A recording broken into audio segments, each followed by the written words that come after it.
Je tiens à honorer le père de ce ministère, Association chrétienne pour l'évangélisation et le réveil. L'apôtre Alain Patrick Tsengue. Yes. C'est quoi ça? C'est vrai. Même Coquet applaudit. Et cet homme m'a fait confiance. Et cet homme, il a un grand cœur. Ce qui m'a plu chez cet homme, c'est la confiance qu'il peut mettre en une personne. Il ne regarde pas tes défauts, il te fait juste confiance. Il te regarde avec le regard de Dieu. Il te regarde avec le regard de Dieu. Et je tenais à l'honorer, lui ainsi que sa femme, Pasteur Paulette. Yes. Sous vos acclamations, bien sûr.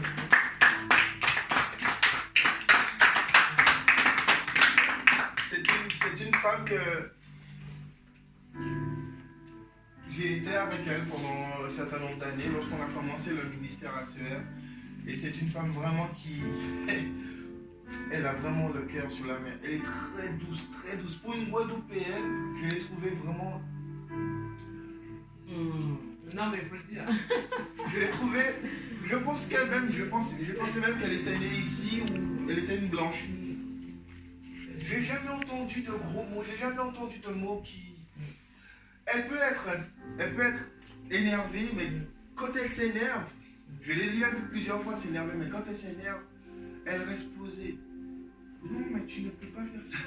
C'est vraiment comme ça, elle est à fond, hein. Elle est à fond. Je tiens l'honneur, elle était vraiment une mère pour moi, elle m'a soutenu dans pas mal de choses, merci. Et je tenais à l'honorer, il est en train de mettre de l'eau partout. Ainsi que le corps pastoral de la CER, ils sont plusieurs, donc je ne vais pas citer les noms. Ils sont plusieurs, donc sous vos acclamations, s'il vous plaît. Alléluia. Vous savez, ce qu'on fait là, ce que vous faites là, vous ne vous rendez pas compte, mais c'est très puissant dans le monde spirituel. Lorsque vous honorez quelqu'un, on va vous honorer. Yes. C'est l'honneur. Amen. Et tu ne te rends pas compte. Quand on t'honore, ça fait du bien. Quand on parle de toi, même quand tu ne sais pas, mais que tu entends dire des choses sur toi, il y a le goût. Il y a un goût réel. Ça se mange, l'honneur. C'est pas physique, mais ça le devient lorsque tu entends les choses qu'on dit de toi. Donc il faut honorer ces gens-là. Là, on est en train de filmer. Ça se trouve, ils vont tomber sur la vidéo. Parce que toutes les vidéos, je vais les balancer sur YouTube. Vous pouvez regarder. Ok? Donc, ouais. Donc, voilà. Il faut désactiver le truc. Et voilà, donc, Pasteur Grace, c'est ma mère spirituelle. C'est elle qui m'a associé à cette merveilleuse aventure qui est l'évangélisation et le réveil. Donc, acclamez pour cette femme de feu. Yes. Une femme puissante. Vous ne savez pas à quel point elle est puissante. Elle est très, très, très puissante. C'est une femme qui a... Il faut la connaître. Yes. Là, je peux... En une soirée, c'est pas possible de décrire cette dame. Cette femme. Alléluia. Amen. Ce soir, le titre de l'enseignement... Donc là, on est à l'école. Donc c'est vraiment... Prenez des notes. Bon, Mathias, tu auras les notes du coup. Donc, prenez les notes. Le titre de la leçon aujourd'hui, c'est le cœur pour la mission. Yes. Le cœur pour la mission. Ça vous dit quoi le cœur pour la mission? Ça vous dit ça? Ça vous rapporte à quoi? Aucune de dimanche. Alléluia. Il y a un qui était là. Tu as pris des notes? Dimanche? Oui. Ok. Tu vas lui compléter alors. C'est le culte de Pasteur Paulette. Du Pasteur Paulette. Vous voyez? Je ne me suis pas compliqué la tâche. Et beaucoup des 12 de Pasteur Grace ont fait la même chose. Parce que c'est un sujet qui nous touche directement. Beaucoup d'entre vous appréhendent par rapport au lancement en avril. Ils se disent, mais comment on va faire? Je vous montre l'exemple. Tu n'as rien à faire. Tout est déjà là. Tu écoutes ce qu'on te dit, tu l'assimiles, tu le rumines, tu murmures, tu médites là-dessus, du moins. Et tu redonnes ça au peuple de Dieu. Parce que dimanche, on est tellement nombreux que tu n'as pas le temps de poser des questions, tu n'as pas le temps d'entendre tout ce que tu as besoin d'entendre. Donc si tu as l'occasion au milieu de la semaine de réécouter ce que tu as entendu dimanche, dans un groupe beaucoup plus réduit, ça fait du bien. Tu te dis, ah tiens, j'ai aimé ça, j'étais pas là, mais on a la possibilité de retrouver ce message. Et c'est ce que je vais faire ce soir. Vous n'avez rien d'autre à faire. Vous n'avez pas besoin d'inventer la roue ni de récupérer tous les versets qui parlent de l'amour. Bon, c'est comme ça on peut parler de médication, évidemment. Tous les versets qui parlent de la paix et tout, etc., etc. Non. Tout est là. Tout est à disposition. Vous allez, vous prenez, vous méditez, vous mangez vous-même avant. Vous cuisinez, vous rajoutez des choses. Vous avez vos propres mots. Et vous redonnez. Alléluia. Amen. Voilà. Vous êtes prêts? Oui. D'accord. Il est important d'avoir le cœur pour la mission. Qui est précisé dans Marc 6, verset 15. Quelqu'un peut prendre sa Bible et le lire, s'il vous plaît?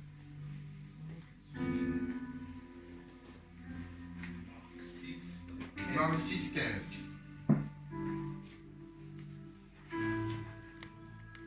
Le premier point, c'est il est important d'avoir le cœur pour la mission.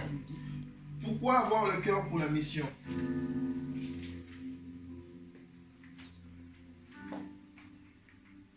Ce passage va nous le préciser. Allez par tout le monde et prêchez la bonne nouvelle à toute la création. C'est ce que ça dit, n'est-ce pas?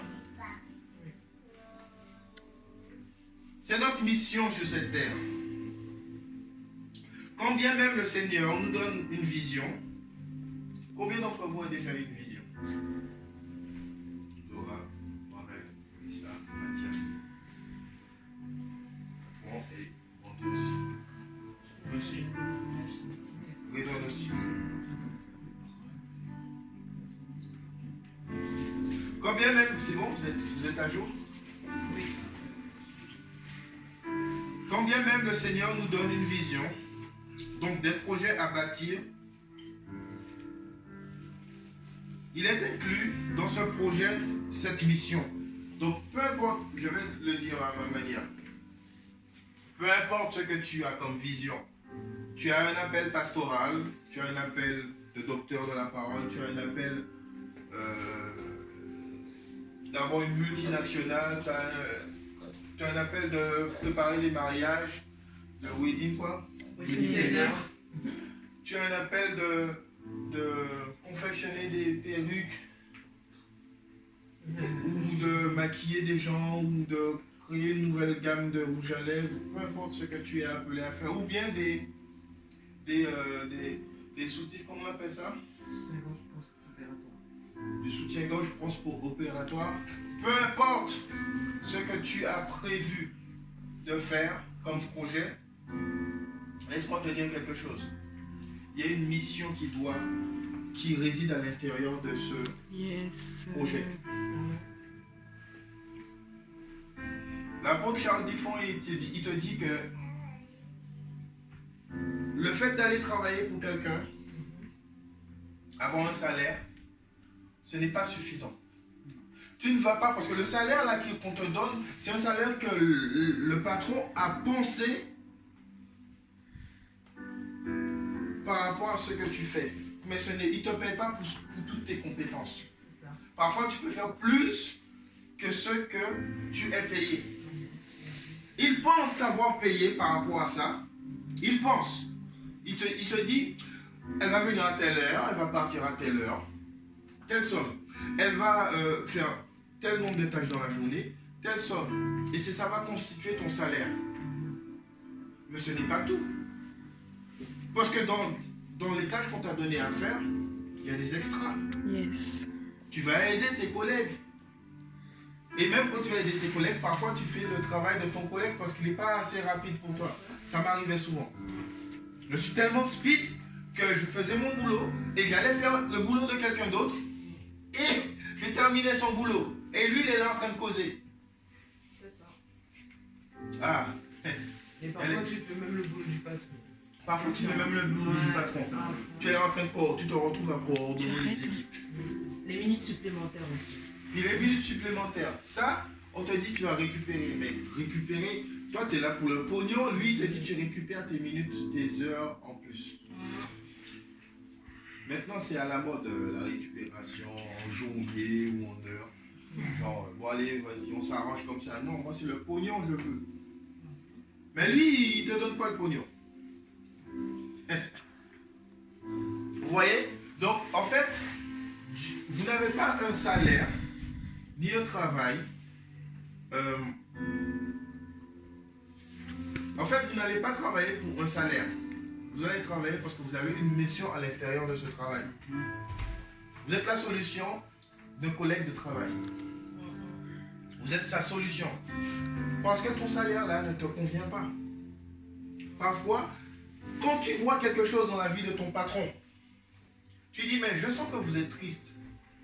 Et que tu lui apportes cette solution-là.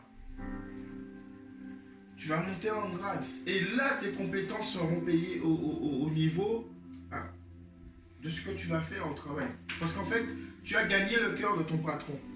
Dieu a mis le cœur du roi entre tes mains. Yes. Tu n'es pas là pour avoir un salaire juste et puis c'est tout. Tu rentres, métro, boulot, dodo, ça c'est le monde, ça.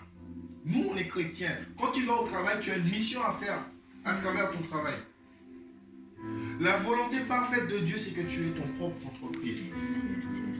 Que tu génères toi-même des sous. Que les sous soient à ton service. Que tu n'ailles pas travailler pour avoir des sous. Amen. Que tu ne sois pas esclave de cet argent-là, en fait. Yes, tu parles bien. Si tu commences à être esclave de ton argent, ce n'est plus la volonté de Dieu. Parce que tu vis comme un pauvre. Et la pauvreté, on a déjà vu ça. C'est une malédiction. C'est un péché. Yes. Si tu es pauvre, c'est un péché. Si tu n'arrives pas à commander à l'argent, si tu n'arrives pas à donner des ordres à ton argent, et qu'il fasse ce que tu lui demandes de faire, c'est que tu es esclave encore. Tu es comme un bébé royal. Tu as des pouvoirs, tu as du sang royal, tu as un royaume, tu as un trône, mais tu n'es pas apte.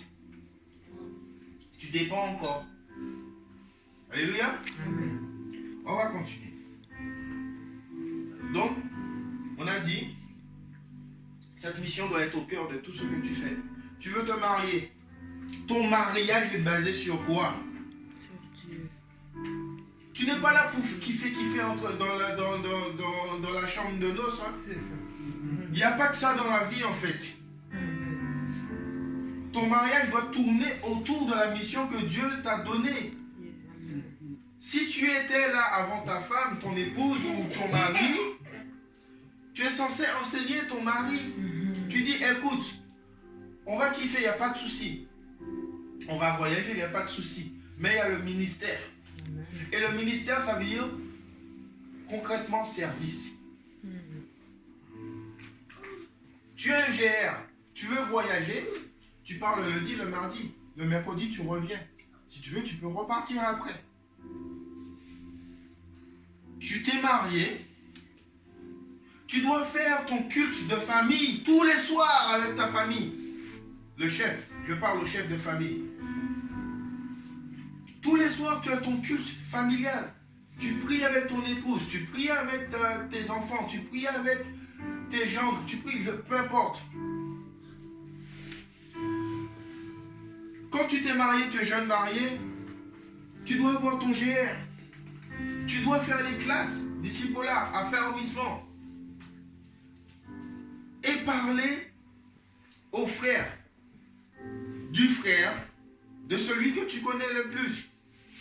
Car son frère a une fiancée qui a un pote que tu connais, qui est à l'école avec toi. Tu dois toucher toutes ces personnes. Toutes ces personnes doivent être touchées. Voici ta mission. En fait, un chasse 1000, deux chasse 10 000. Yes. À deux, vous êtes plus fort. Si toi tout seul, tu touchais 1000 personnes, avec ta femme ou avec ton mari, tu touches 10 000 personnes. Ma question justement, quand on est marié, à ce moment-là, les GR, comment ça se passe? Je t'explique. Quand vous êtes marié, vous faites la bague et tout et tout. Soit tu gères le GR avec ton mari, si ton mari était... par exemple, moi, je vais prendre l'exemple sur moi. Si je me marie, je suis responsable de GR. Je fais en sorte que mon épouse se forme. D'ici pour là, affermissement. Elle se valide pour être capable de faire des disciples. Donc je l'enseigne. Elle sera mon disciple. Quand elle est prête, je la lance. Ok? Donc elle a un jour où elle gère ses membres. Dans sa famille, elle a du monde. Un papa, une maman, des frères, des soeurs, des cousins, etc. Les cousins, eux, connaissent des gens, des potes, des collègues de travail, etc. Et voilà comment ça. Chacun, on a un réseau. On a tous un réseau. Le réseau, c'est quoi? Je connais quelqu'un qui connaît quelqu'un qui connaît quelqu'un qui connaît quelqu'un qui connaît quelqu'un. Donc en fait, le mari et la femme ne font pas un GR ensemble. C'est séparé qui font leur GR. Ils peuvent le faire ensemble. D'accord. Ils peuvent le faire ensemble. Tout dépend du schéma. Tout dépend du schéma. Il y a des schémas où, de toutes les manières, les deux vont se lancer. Il faut le savoir. Si toi, tu es responsable de GR, par exemple, et ton mari vient d'arriver, ou voilà, tu l'as formé, tu l'as inscrit dans des classes, tu vas le former, il sera ton 12. Et à un moment donné, il va se lancer. Donc, ça veut dire que vous aurez votre réunion, où toi, tu vas lui donner ce que moi, je t'ai donné, et lui va donner ce que tu lui as donné à ses membres. Ça coule. Tu vois? De la tête jusqu'au pied. Voilà, c'est bon? Oui, j'ai compris. Mathias, ça c'est... Non, c'est ça c'est...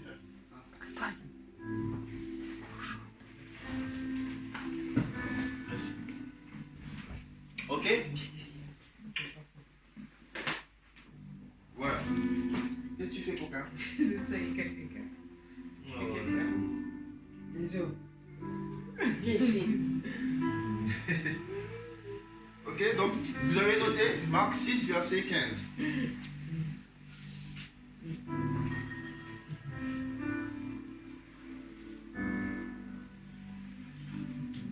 En effet, bon, comme j'ai dit, en effet, le travail, au travail, à l'école et autres lieux, nous devons annoncer la bonne nouvelle. Comme nous l'a dit dimanche le pasteur Paulette. Elle a bien précisé. Bon, nous, on était à Épinay, du coup. Mais Redouane, qui était à Montreuil dimanche, a pu entendre. Moi aussi. Ah, mais toi aussi. Ben, du coup, voilà. Toi aussi. Nous devons être au cœur de cette mission pour accomplir la volonté parfaite de Dieu. Comme je l'ai illustré avec mes mots. Vous voyez? Yes. Mes mots. Voilà. Alors, une parenthèse s'est ouverte pour nous encourager dans la mesure où lorsque vous prêchez la parole à quelqu'un et qu'elle n'est pas réceptive à votre message et qu'elle rejette ce message, qu'est-ce qui se passe?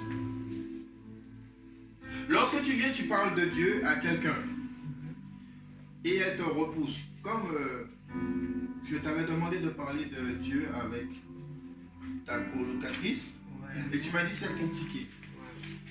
Là, j'ai la réponse. Tu l'as entendu dimanche. Je te le redis avec mes mots. En fait, quand tu parles de Dieu à quelqu'un, on l'a tous vu. C'est comme une graine que tu plantes dans son cœur. Mais est-ce que tu vois la graine lorsque tu l'as mis sous terre? Non. Ce n'est pas toi qui convainc les gens. C'est pas à toi de convaincre. La personne peut te dire, je vais te cogner si tu continues de me parler de ton Dieu là. Sors devant moi avec ton Dieu, Il peut te dire des gros mots, il peut te dire plein de choses. Ta mission, c'est d'annoncer la parole. Yes. Ta mission, c'est de planter cette graine. Lorsque cette graine est plantée dans le cœur de cette personne, cette graine est appelée à mourir et grandir. C'est comme ça une graine fait, non? Elle pourrit, elle meurt et elle commence à bourgeonner. Alléluia. Maintenant, il y a des gens, tu ne vois pas le fruit tout de suite. Parce qu'en fait, un cocotier ne pousse pas à la même vitesse qu'un cerisier. Et il ne porte pas du fruit dans la même saison que le cerisier. J'espère avoir pris les bons exemples, parce que je ne suis pas jardinier. Mais à mon avis, les plantations, ce n'est pas à la même vitesse. Et ça ne pousse pas pareil. Ça ne te regarde pas que la personne est acceptée ou pas. Ce qui te regarde, c'est de faire ce que Dieu te demande de faire. Yes. Tu vois ton collègue ou ta collègue. Tu la regardes, tu l'observes pendant une semaine. Tu as le droit de l'observer pendant une semaine. Tu es au travail, mais tu l'observes de loin. Et quand tu l'observes, tu dis, cet esprit parle-moi par rapport à cette personne. Et tu vas voir un nuage noir. Moi, généralement, c'est ce que je vois. Je vois un nuage noir sur la tête de cette personne. Et je traduis. Je dis, je sens qu'il y a quelque chose qui ne va pas. Ça va. Le premier jour, il va te dire, ah non, c'est bon, ça va. Ils sont toujours comme ça. Ils ne te connaissent pas. Plus que ça. Ils se ferment. Mais c'est à toi d'enlever les cailloux, de fouiller, creuser en fait. Ta mission ne doit pas te... Tu ne dois pas te détourner les yeux de ta mission. Yes. Peu importe ce que la personne va te dire ou va te faire. Alléluia. Amen. Une question. Si par exemple la personne, elle veut vraiment pas que tu vois au bout de... Bon, j'exagère, on va dire 1 an, 2 ans, ça aboutit pas, tu es censé faire quoi, abandonner? Mais si tu vois vraiment que ça aboutit pas, mais vraiment pas du tout. Elle va passer, elle sera sur cette personne-là. Par exemple, je prends l'exemple de Cyril. Cyril s'est fait baptiser. C'est pas grave. Mais c'est un ami à moi. Il s'est fait baptiser. Il a été accompagné jusqu'au baptême. Et par la suite, il est revenu dans le monde. Ok? On lui a parlé. Il s'est fait baptiser, il a été enseigné, relativement enseigné. Mais il n'a pas eu de suivi. Il est retourné dans le monde. Jusqu'au jour où il me rencontre. Tu as planté une graine, même si elle est restée dans la terre et qu'elle n'a pas grandi. Une autre personne passera derrière toi et le fera. Tout ce qui te regarde, tout ce qui nous regarde, c'est la mission. Par contre, à la CER, on nous apprend à réussir ce qu'on fait. Yes. Je parle des cas exceptionnels. Ça peut arriver que quelqu'un entende la parole. Bon, c'est impossible à la CER. Il y a des enseignements, tu es inscrit dans des classes, tu fais des choses, tu évolues. Et en fait, la parole, elle évolue. Il y a l'eau, il y a tout au même endroit. Ce n'est pas espacé. C'est-à-dire que c'est concentré. On te suit, on te poursuit en fait. Jusqu'à ce que l'enseignement prenne. En fait, c'est obligé que la parole pousse dans ton cœur. Tout ce qu'on a à faire, c'est être de bons vendeurs. Yes. Tu fais la promotion d'une vie éternelle. Tu vois? Donc tu veux parler à cette personne. Ce dont elle a dit ce dimanche, tu peux parler à une personne. Et que, comme tu as dit, la graine, ce que tu lui as dit n'a pas abouti. Yes. Mais Dieu va permettre qu'une autre personne passe derrière toi. Parce que sa mission à lui c'est que cette personne soit sauvée. Yes. Oui. C'est tout ce qui compte pour Dieu. Donc même ça pour là j'exagère encore 5 ans, 10 ans, peu importe, tant que ça finit. Peu importe le nombre de temps, tant que Dieu, ce qui intéresse Dieu, c'est que cette personne soit sauvée. Amen. Peu importe le nombre de temps que cette personne prend. Toi, ta mission, c'est de le suivre, de le poursuivre et de l'enseigner. Si tu vois qu'elle est têtue, tu lui dis la vérité, tu lui dis, tu sais, il y a deux chemins. Il y a le ciel et il y a l'enfer. Oh, prêcheur. Si tu ne vas pas au ciel, tu vas en enfer. Et voilà ce qui arrive à ceux qui vont en enfer. Tu vas brûler éternellement. Ce sera un cauchemar éternel. Je te conseille d'aller au ciel. Et maintenant, je t'invite, quand tu évangélises quelqu'un, de démontrer d'abord l'évangile avant de parler de l'évangile. Et tu ne parles pas de l'évangile, tu annonces la bonne nouvelle. Tu sais que, voilà, et c'est tout. Facile. C'est facile. Comment tu démontres la puissance de Dieu? Tu dois être technique et intelligent. Observe la personne. Regarde qu'est-ce qu'elle a besoin. Et tu lui apportes cette solution. Tu sens, tu vois qu'elle marche un peu bizarre. Elle te dit tout le temps j'ai mal au genou. Qu'est-ce que tu fais? Tu dis, tu as fait quoi pour ce mal de genou? Est-ce que tu as été voir un médecin? Tu te rapproches de cette personne subtilement. Subtilement, tu lui dis voilà. J'ai vu que tu as des douleurs au genou depuis quelques temps. Est-ce que tu as été voir un médecin? Ça m'inquiète un peu. Ouais, ça ne te regarde pas. Non, non, je sais que ça ne me regarde pas, mais je suis comme ça, je suis très empathique. C'est comme ça que je suis. J'aime pas voir les gens souffrir. Et tu te rapproches. Et puis, au fur et à mesure, la personne va commencer à se confier. Et tu vas lui dire, je peux faire quelque chose pour toi. Tu dis, ah ouais, c'est quoi? Ça me fait peur, ce que tu dis. Non, n'aie pas peur. Tu poses ta main sur son genou. Pendant que tu lui parles, tu dis, je peux faire quelque chose. Tu poses déjà ta main sur son genou. Je peux faire quelque chose pour toi. Tu sais, j'ai déjà eu l'occasion de guérir des malades. J'ai déjà eu ces occasions. Non, mais toi, tu dis ça. C'est pour ça qu'il faut que tu t'entraînes. Il faut que tu aies un témoignage à dire. C'est comme ça vient l'évangile. Témoignage. Ça s'est déjà produit avant. Et c'est ça qui ouvre le cœur des gens. Alléluia. Quand tu poses ta main sur le genou de la personne, tu ne pries pas.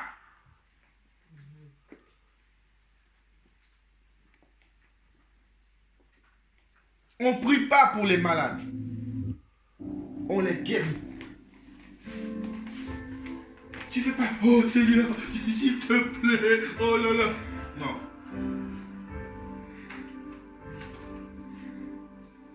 Dieu t'utilise. Combien de personnes se sont déjà dit, ah, j'aime pas cette personne parce qu'elle m'a trop utilisé. C'est ce que Dieu fait avec toi. C'est facile comme ça de penser. Combien de fois vous vous êtes dit, ah, cette personne-là m'utilise. Je me sens utilisé par telle personne.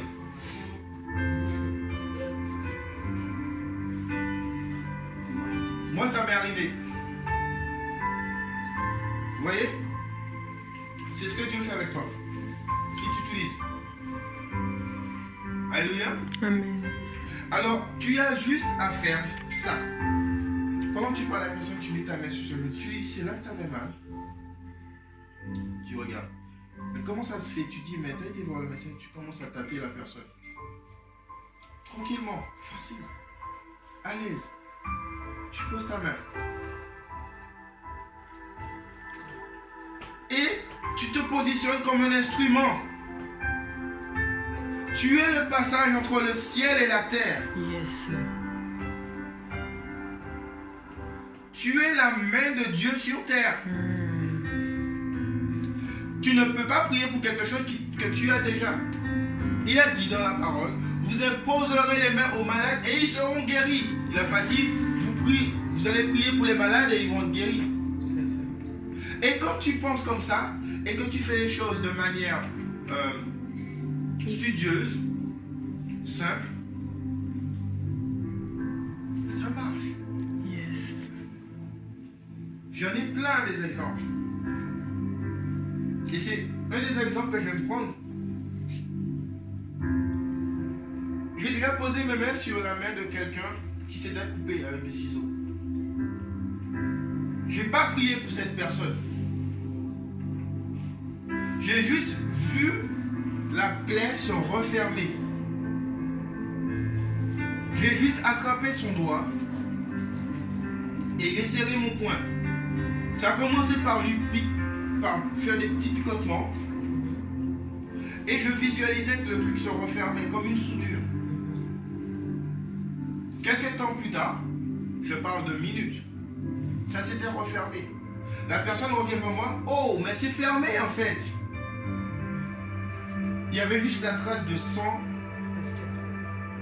Pas de cicatrice, c'était refermé. C'est ça l'évangile. Cherche. Y a-t-il un malade parmi vous? Yes. C'est ça l'évangile. L'évangile, tu dois donner envie à quelqu'un. Là, je suis passé à la prédication. Je ne suis plus dans l'enseignement. Je reviens. Je reviens. Mais, vous voyez, c'est comme ça se passe. Facile. T'as rien à faire, t'as rien à dire. Tout est là. Le pardon, c'est disponible. C'est toi qui vas le saisir. La guérison, c'est disponible. C'est toi qui vas le prendre. Aujourd'hui, j'ai assez de foi et assez de confiance pour prier pour un malade.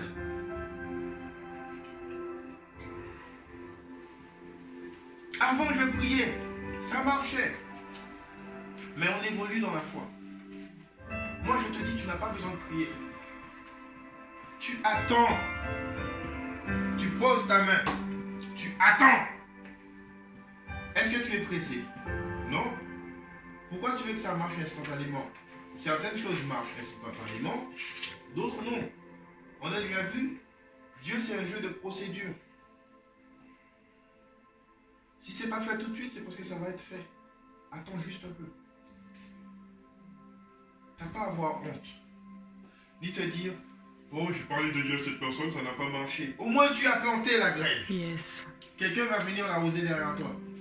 Et quelqu'un d'autre va venir faire pousser la graine. Et quelqu'un d'autre va venir faire pousser récolter les fruits de cet arbre que tu as poussé. Mais Dieu va se souvenir de toi. Tu as été le premier à planter cette graine.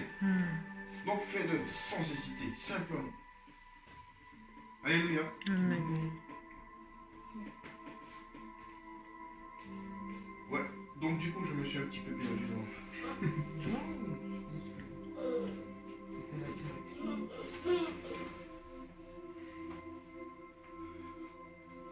Voilà, donc je me suis retrouvé. Dans la mesure où lorsque vous prêchez l'évangile, la parole de Dieu, à quelqu'un, et qu'elle n'est pas réceptive à votre message, donc ce que je disais, et qu'elle rejette ce que vous dites, ne vous inquiétez pas, la parole de Dieu se ferait toujours un chemin dans le cœur de la personne. Je ne sais pas vous rendre dans le cœur de la personne.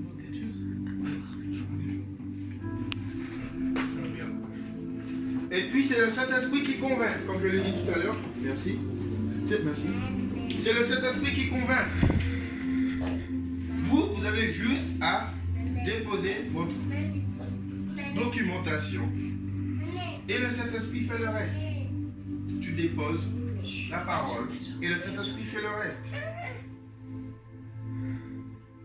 Alléluia. Amen. Il y a des personnes, comme je l'ai dit tout à l'heure, pour qui ça prend tout de suite, et d'autres pour qui ça prend au bout de quelques années.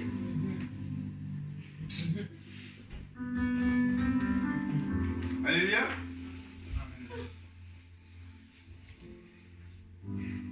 C'est pourquoi il est important de prier pour notre entourage et nos collègues, par exemple, peut-être que vous êtes la personne avec qui ça commence et d'autres passeront derrière vous, voilà, pour parler de Jésus à cette personne, jusqu'à ce que cette personne accepte le Seigneur.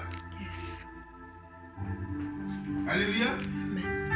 L'apôtre Charles Biffon disait ce week-end, compris par exemple pour guérir d'une maladie, et Dieu envoie son serviteur par qui le miracle va opérer. Quand tu pries pour être guéri, Dieu t'envoie une personne. Simple. Si tu n'es pas le faire tout seul, Dieu va t'envoyer quelqu'un. Nous sommes les jambes, les yeux, les bras de Dieu. Arrêtons de penser que Dieu va faire descendre sur la terre quelque chose. Ça ne marche pas comme ça. Tu es la personne que Dieu a besoin pour pouvoir faire ce qu'il a envie de faire. Tu connais des gens, tu penses à des gens.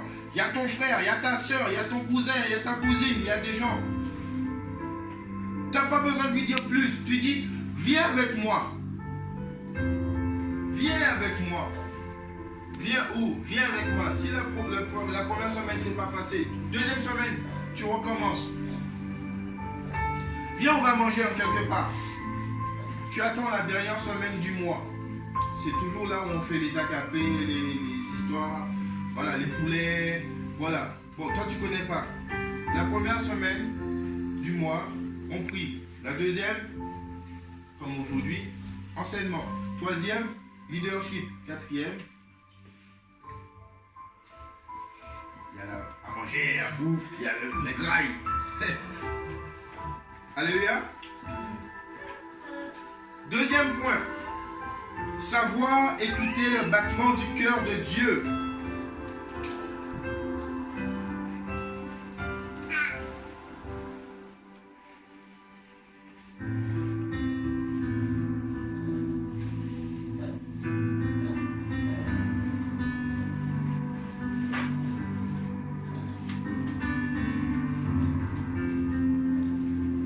C'est-à-dire la compassion des âmes.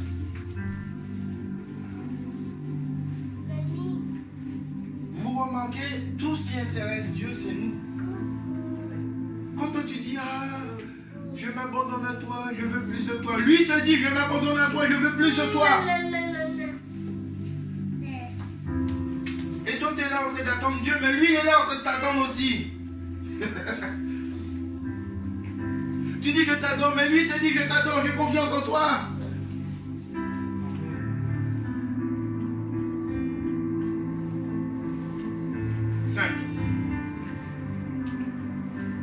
Alléluia.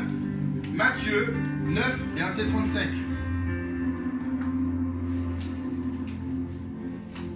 La parole de Dieu dit, je lis la parole de Dieu. Amen. 9, 35. Matthieu 9, 35. Jésus était ému de compassion en voyant la foule. Qui peut lire?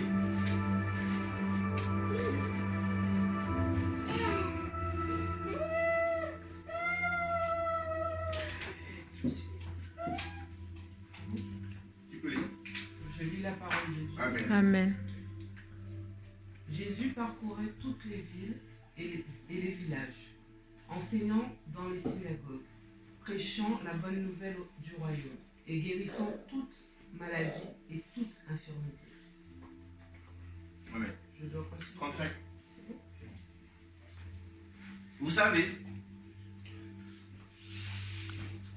on doit avoir le cœur. Quand tu passes à côté d'un groupe de personnes, tu dois te dire, purée, j'ai envie de leur parler de Dieu. Si tu passes à côté des personnes et que tu as envie de parler de Dieu, tu passes à côté de ce que Dieu voudrait faire à travers toi. C'est comme si tu prives Dieu de quelque chose. Alors quand tu passes à côté de quelqu'un qui est en chaise roulante et que tu as envie de prier pour la personne et que tu ne le fais pas, et c'est Dieu qui te dit de le faire.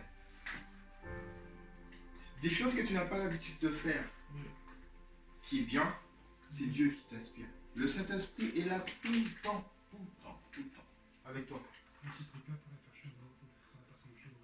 Quelqu'un est en chaise. Enfin, guérir, tu vois. Quelqu'un est en chaise roulante. Mm. Si tu sais que tu ne vas pas réussir à le faire seul, tu cherches à savoir où vit cette personne. Quand tu pourras le rencontrer à nouveau. Et tu appelles ton groupe. J'ai à cœur de le faire même seul, je ne suis pas assez courageux. Parce qu'il faut un début à tout, à la fois. Si tu n'as pas l'habitude de guérir le malade, il faut que ça commence en quelque part. Et pour rassembler toutes les chances que ce miracle fonctionne, c'est dans ton camp en fait. C'est à toi de faire les choses comme ça doit être fait. Moi, si je sais qu'il y a quelque chose que c'est dur pour moi, je me mets en groupe. Ou je tourne autour de la personne. Je dis, qu'est-ce que je pourrais lui dire pour pouvoir lui parler?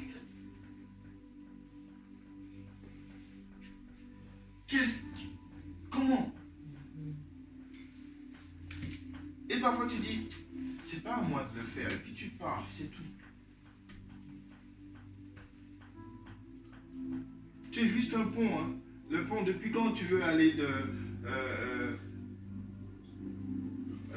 le pont, le viaduc. Tu t'imagines, tu es en train de rouler, le pont dit, oh non, non, non, non, je veux plus être un pont. Et puis il commence à se tortiller. Toi, tu es là en train de tourner en rond. Ça devient, c'est plus un pont, c'est un rond-point. C'est pas possible. Le pont, tout ce qu'il a à faire, c'est de connecter deux endroits. Et nous sommes des ponts. Tu es une porte. Tu es un portail dimensionnel.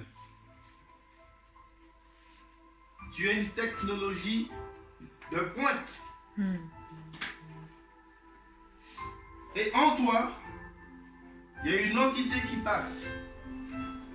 Une puissance divine. Alléluia. Donc il faut qu'on soit, il faut qu'on ait la compassion. En fait, il faut prier pour que Dieu nous donne la compassion pour les autres. Il faut vous positionner comme étant la solution de quelqu'un. Comme des libérateurs de besoins des âmes. Et leur besoin, c'est la bonne nouvelle. La personne pour qui tu veux parler, ce qu'elle a besoin d'entendre, c'est une bonne nouvelle. Elle a besoin d'entendre quelque chose qui parle de sa vie. Et la compassion nous défocalise de nos intérêts pour porter ceux des autres. Ça, il faut le noter. Se positionner.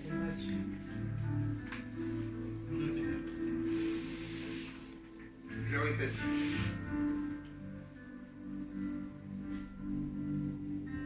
Nous devons nous positionner comme étant la solution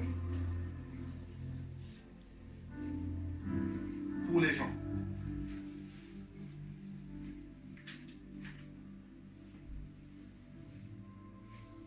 Comme des libérateurs du besoin de quelqu'un.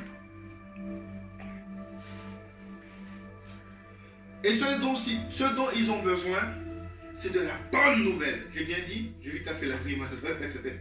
Tu parles français? Quoi? J'ai parlé français.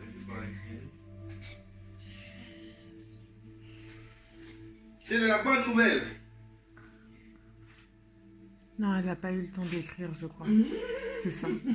Elle veut que tu répètes. T'en es où? C'est un cours. N'hésitez pas à m'arrêter. T'en es où? Non, tu as dit qu'il faut le noter. Il faut quoi? Elle est au début, redis. La compassion. La compassion.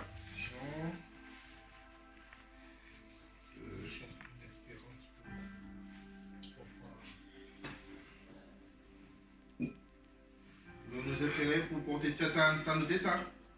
Quoi? En fait j'ai mis la compassion nous désintéresse de nous-mêmes.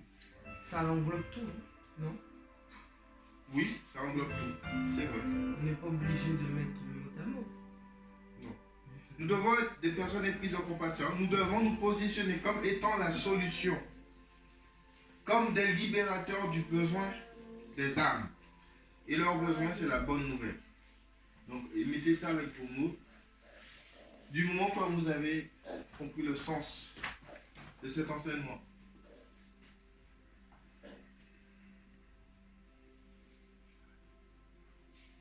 C'est bon? Ouais.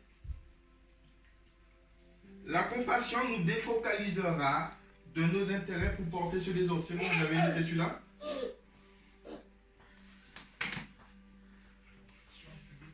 La compassion nous défocalisera de nos intérêts pour porter sur les autres. On parle de compassion, pas de pitié.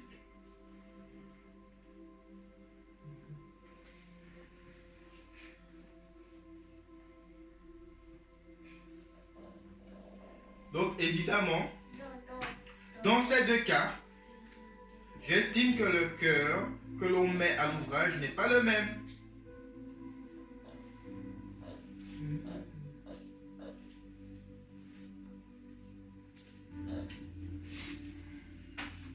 C'est bon? En tant qu'ouvrier, nous devons nous activer pour répondre à l'appel de cette moisson.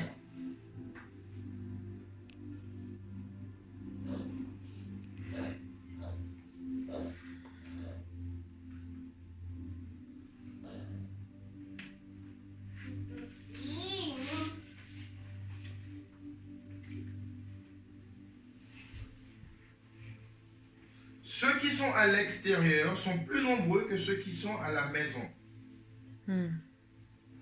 Et c'est notre devoir de les ramener. Ce n'est pas celui de Dieu. Et comme je l'ai dit tout à l'heure, toi tu dis Dieu aide-moi, mais lui te dit Samira aide-moi. Toi tu dis Dieu aide-moi et Dieu il te dit allez Mathias aide-moi. Et tu sais Mathias, c'est toi qui as remplacé Judas. Oui, je sais. Et tu as remplacé mon Judas dans mon groupe.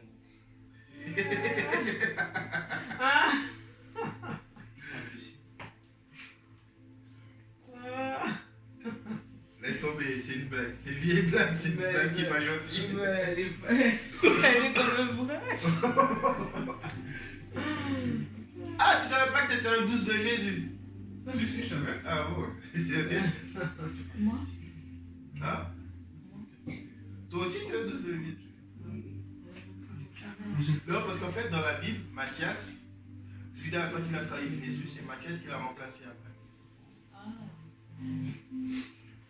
C'était pas moi, hein. C'était.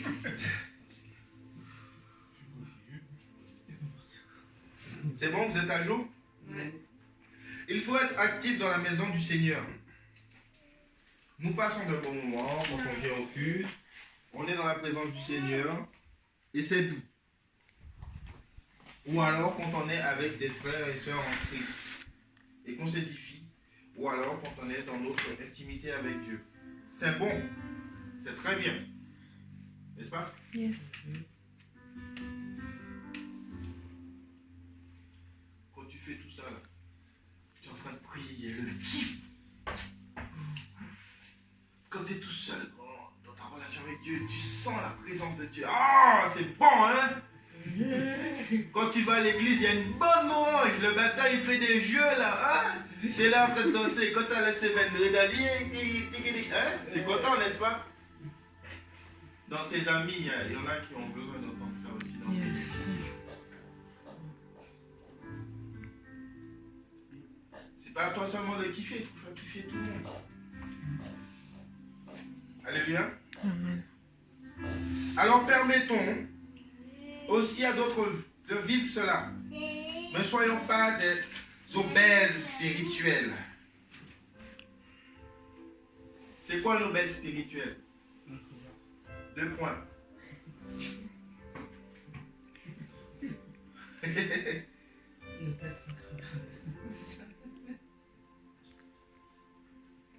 On est rempli du Saint-Esprit,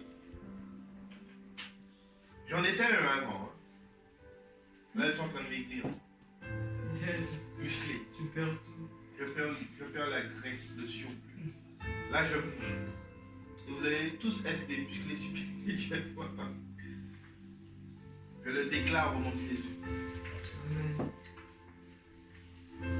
Donc c'est quand tu es rempli du Saint-Esprit, tu écoutes la parole de Dieu et tu rentres chez toi avec. Tu n'en fais rien. Tu manges, tu fais pas de sport, tu vas pas, tu sors pas, tu fais rien.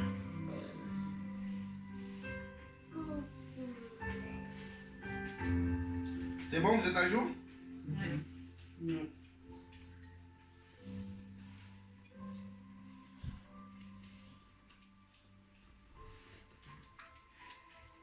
C'est bon. Donc pour terminer, pas pour terminer, mais pour terminer ce point, il faut déverser ce que tu as reçu. Il faut le donner à quelqu'un d'autre, donner de l'espoir à quelqu'un d'autre. L'amour qu'on a reçu hier, on l'a donné à Cindy, hier au soir. Oui. Ah, tu n'étais pas là? Hier, une cousine à Laura est venue ici et on lui a déversé de l'amour. Et elle a fait la paix avec Dieu. Elle tremblait comme une feuille. Elle était toute rouge, touchée par l'amour, par la puissance de Dieu. Le groupe grandit, les gars. On est 26. En combien de temps vous avez... Ah, on s'est En quelques mois. Il y a quelques mois plus tôt, je pleurais. C'est Mélissa qui m'a envoyé un message. Elle m'a dit courage. Laura m'a envoyé un message d'ailleurs, courage. J'ai commencé seul. Tout seul. Ah, t'es bien entouré là, ça y est. Là, c'est bon. C'est complet. Enfin, pas T'as même des complet. bébés. J'ai même des coquins. Des- comment dire? Comment on peut même dire ça? Tu as des disciples que ton Ouais. Je suis même arrière-grand-père spirituel. Aurel fait de moi un grand-père spirituel. Non, un arrière-grand-père spirituel. et coquin même. Coquin là, il écoute tout. Il prend tout. Mais coquin, vous savez qu'il prie en langue. Aïe. Il dure pas longtemps, mais il prie en langue. Et il commence, avant c'était un gros païen. Sérieux? Je te dis, quand on lui dit Amen, dis Alléluia, il veut pas, il te regarde, il ferme la bouche comme ça. Et là, ça va. Là, il dit Alléluia. Tout à l'heure, il est venu vers moi, il a dit Alléluia. Regardez pas, hein. Oui, Attends. ça c'est vrai. Non, mais vous allez voir, c'est lui qui va passer Ah oui, de évangéliser. il passe pour tout là. Apôtre à 8 ans. Après, il aura du Pour tout. 10 églises à 8 ans. 10 églises maternelles. Ça sera ma fierté. C'est ça. Il va aller évangéliser à la maternelle. À la main. C'est vraiment.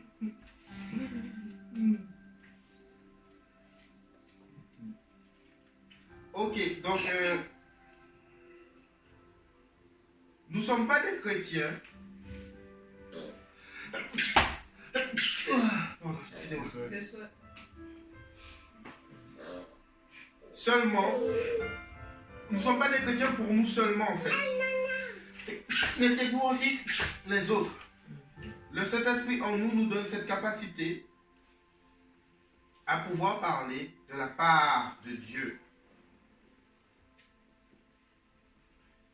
Il va tomber, hein.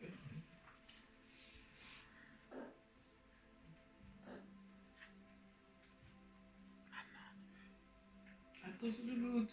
C'est bon? Qu'est-ce que c'est pas ça? Qu'est-ce que c'est pas ça?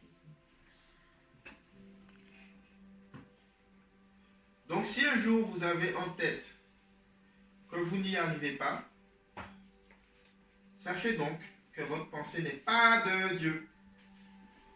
Je le redis avec mes mots. Si tu oses ouvrir ta bouche, je vais être dur avec vous, mais ouvrir le sac des pardons. Si tu oses ouvrir ta bouche pour dire ah, je ne peux pas guérir celui-là, ou ah, je ne peux pas parler de Dieu, parce qu'en fait, ce n'est pas le cadre et tout. La pensée qui vient là et qui te dit ça, c'est le diable qui commence à être ton ami.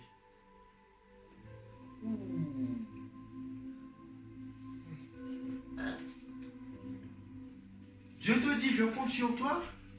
Et toi, tu dis, je ne peux pas. Ah bon?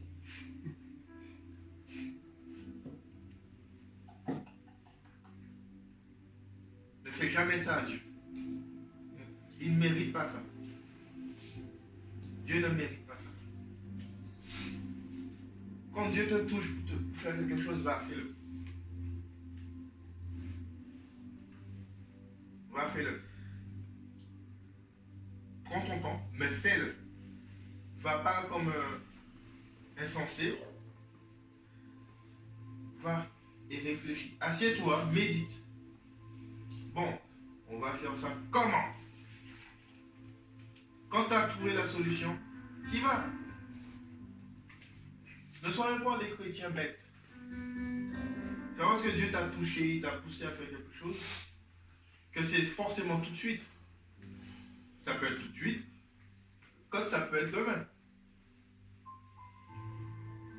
Si tu ne sais pas comment faire, assieds-toi. Mais lève-toi après. Fais-le. Alléluia. Amen. Donc, Pasteur Paulette, je dis a dit, si tu écoutes cette pensée qui te dit que tu n'es pas capable, c'est une pensée diabolique.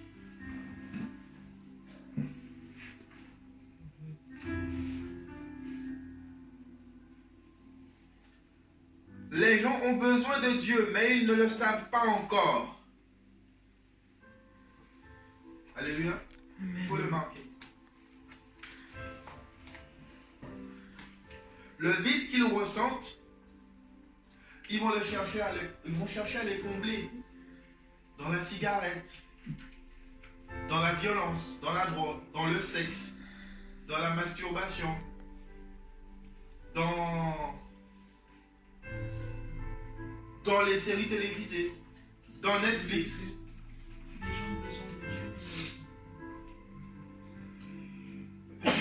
Les gens ont besoin de Dieu, mais ils ne le savent pas encore.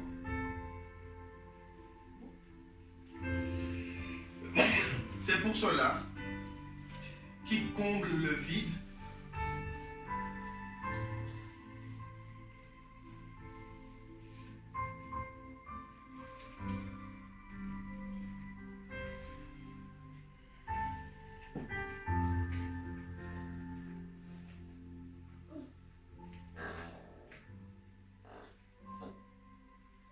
Oh là là, je suis qu'au premier point. Au premier point, on t'a pas dit trois points. Oui, mais en même temps, le culte de Pasteur Paulette, c'était sur les deux cultes en fait. Le premier. C'était deux cultes.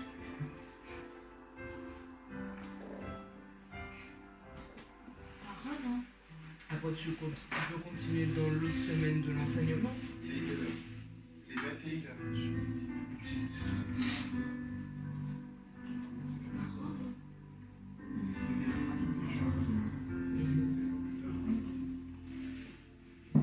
Ok, donc les gens ont besoin de Dieu, ils ne savent pas encore. La Bible dit, le peuple périt faute de connaissance. Je vais rajouter en disant que le peuple périt parce qu'ils n'ont pas Dieu.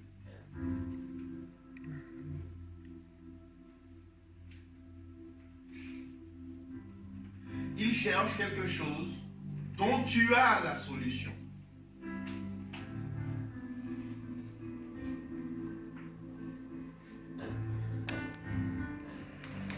Bon, l'heure est arrivée, je n'ai pas eu le temps de terminer.